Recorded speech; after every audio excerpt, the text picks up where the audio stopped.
ina da korafi akan kiyar ruwata. Me zaki ce akan abun da yake faruwa?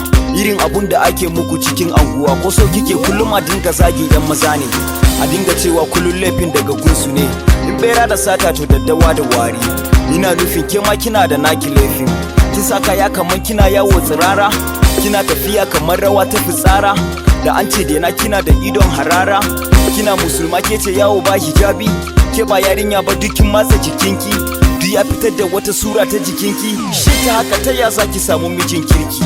Kin saka dan karamin gele kina yawo, da kin ga samari ki dinga ta kai kawo. In ba a tsaya yau ba gobe ma ki dawo. Wake budurwa kina neman saurayi ko?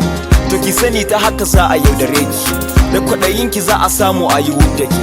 Allah ya shiri mai irin wannan ɗabi'ar, kuma ya kare ku daga wannan masifar. Ya sa addu'an iyayenku ta fishe ku, ya sa ku dinga haɗuwa da masu son ku. Ina nufin mazan da za su bi kadunku, wa'inda za su share duka hawayenku. Allah ka amsa addu'ar mu da gaggawa, ka ba mu ikon yi tun kan mu zama gawa. Ka sa jawabi na ya zaga gidan kowa, in mun gama mu kawo salati ga annabi.